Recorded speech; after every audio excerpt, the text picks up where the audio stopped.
दोस्तों अब तक इंडियन गवर्नमेंट ने रोड ट्रांसपोर्टेशन के क्षेत्र में कई सारे रिवॉल्यूशनरी रिफॉर्म लाए हैं और इन्हीं में से एक है फास्टैग सिस्टम, जिसने टोल टैक्स में हो रहे करप्शन को काफी हद तक खत्म कर दिया। इस रिफॉर्म ने हमारे डिजिटल इंडिया के सपने में काफी कंट्रीब्यूट किया है। लेकिन दोस्तों ये तो बस एक ट्रेलर था, क्योंकि आने वाले कुछ ही सालों में एक ऐसा नया रिफॉर्म लाया जा रहा है जो हमारे देश के टोल टैक्स कलेक्शन सिस्टम को पूरी तरह से बदल कर रख देगा। तो अगर आप जानना चाहते हैं कि आखिर वो रिफॉर्म है क्या और वो मौजूदा टोल टैक्स सिस्टम को कैसे रिवॉल्यूशनाइज कर देगा, तो इस वीडियो को एंड तक जरूर देखना। The government is now looking to replace the FASTag with newer technologies. And with the new system which we are going to launch, we will see that the city area will be eliminated. लेकिन अब इस समस्या का समाधान भी सरकार ने ढूंढ लिया है, यानी इस चुनौती से भी हो सकता है बहुत जल्द आपको निजात मिल जाए। दोस्तों किसी भी देश की इकोनॉमिक ग्रोथ वहाँ की सड़कों पर बहुत ज्यादा डिपेंडेंट होती है। फिर चाहे वो प्रोड्यूसर्स को मार्केट तक, वर्कर्स को उनके जॉब डेस्टिनेशन तक, स्टूडेंट्स को स्कूल तक या किसी पेशेंट को हॉस्पिटल तक पहुँचाना हो, रोड ट्रांसपोर्टेशन से कॉस्ट और समय दोनों में बचत होता है। रोडवेज यानी कि सड़क परिवहन ने हमारे भारत देश के इकोनॉमिक डेवलपमेंट में एक बड़ा ही योगदान दिया है। आप इतिहास के सिल्क रूट को देखें, इसी रूट की हेल्प से भारत से मसाले और हर्ब्स जैसी चीजें पूरी दुनिया भर में पहुंच पाई थी और बुद्धिज्म भी इसी सिल्क रूट की वजह से ही दुनिया में फैल सका था। और अगर हम इतिहास में सड़कों की बात कर ही रहे हैं तो कोई जीटी रोड को भला कैसे भूल सकता है। भारत का ये सबसे पुराना और ऐतिहासिक रोड नेटवर्क आज भी हमारे बड़े बड़े शहरों के बीच इकोनॉमिक लिंक का काम करता है। दोस्तों आज भारत में दुनिया का दूसरा सबसे बड़ा रोड नेटवर्क है, जहां रोड की कुल लंबाई 5.89 मिलियन किलोमीटर है और इसी रोड के जरिए देश के 64.5% गुड्स और लगभग 90% पैसेंजर्स का ट्रांसपोर्टेशन होता है। साथ ही दुनिया का 5वां सबसे लंबा हाईवे प्रोजेक्ट इंडिया में ही मौजूद है, जिसे हम गोल्डन क्वाड्रिलेटरल कहते हैं। दोस्तों इंडियन इकोनॉमी के ट्रांसपोर्टेशन मीन्स में रेलवे के बाद रोडवेज सबसे ज्यादा कंट्रीब्यूट करता है, जहां भारत की जीडीपी का 4.8% सिर्फ रोड ट्रांसपोर्ट से आता है। आज हाईवे के एक्सटेंशन के लिए सरकार लगातार काम कर रही है और आने वाले 2 सालों में देश के नेशनल हाईवेज को 25,000 किलोमीटर तक एक्सटेंड किया जा सकता है। अब दोस्तों इतनी तेजी से किसी भी देश का रोड नेटवर्क तभी इम्प्रूव हो सकता है जब उस देश का टोल टैक्स कलेक्शन सही से हो। लेकिन कुछ साल पहले तक इंडिया का टोल कलेक्शन सिस्टम बहुत बेकार होता था। इकोनॉमिक टाइम्स के एक रिपोर्ट के अकॉर्डिंग साल 2012 में सिर्फ टोल प्लाजा पर हुई देरी की वजह से इंडियन इकोनॉमी को 87,000 करोड़ रुपए का नुकसान हुआ था और ऐसे ही नुकसान हर साल होते रहते थे।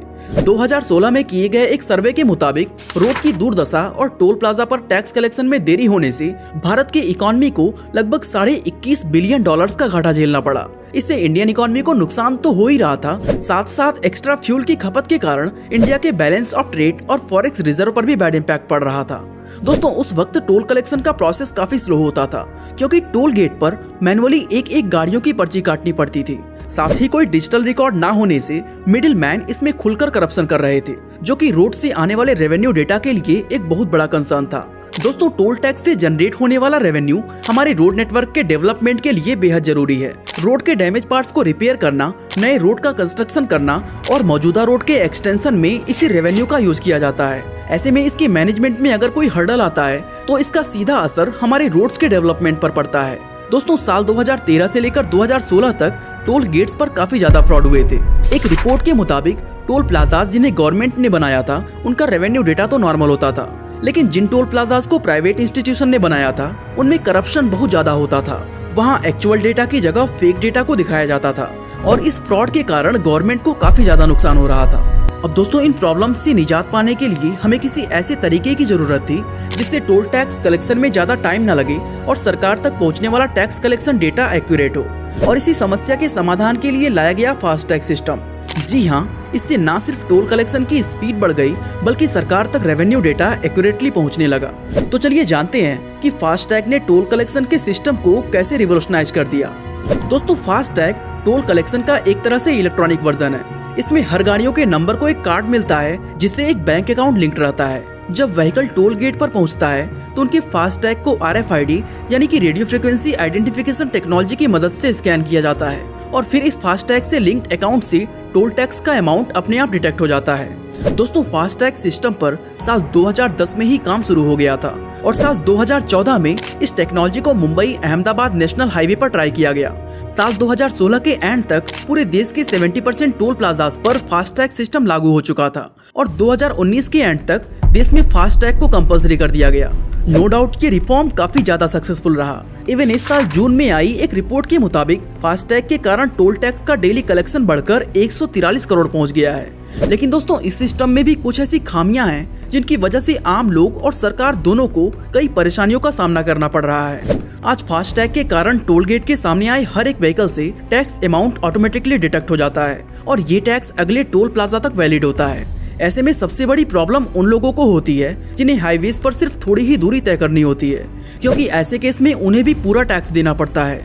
इसके अलावा फास्टैग में यूज होने वाली RFID टेक्नोलॉजी के चलते व्हीकल को टोल गेट से गुजरना ही होता है, लेकिन कुछ लोग टोल गेट के साइड से बिना टैक्स दिए ही निकल जाते हैं। यानी फास्टैग के होने पर भी टैक्स में चोरी पूरी तरह बंद नहीं हो पाई है और इस तरह सरकार को सीधा सीधा नुकसान हो रहा है। दोस्तों फास्टैग के कुछ फायदे हैं तो वही कुछ नुकसान भी हैं।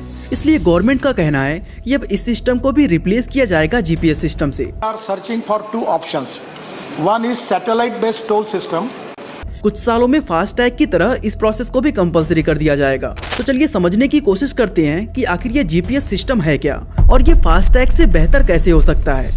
दोस्तों GPS based toll collection system के अकॉर्डिंग हर व्हीकल में एक GPS मॉड्यूल लगाया जाएगा।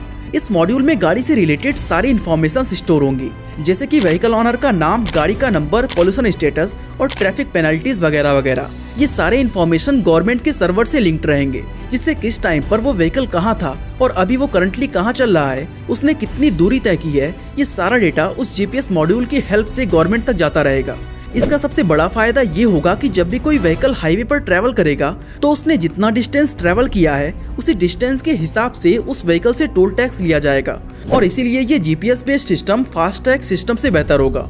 जैसा कि हम सब जानते हैं कि फास्टैग में ऐसी कोई फैसिलिटी नहीं है और मैंने वीडियो में बताया भी था कि फास्टैग सिस्टम में लोगों को कम दूरी तय करने पर भी पूरा टैक्स देना पड़ता है, लेकिन GPS बेस्ड टोल सिस्टम के आने के बाद सभी व्हीकल ऑनर्स को ये फायदा होगा कि वो फिजूल का टैक्स देने से बच सकेंगे।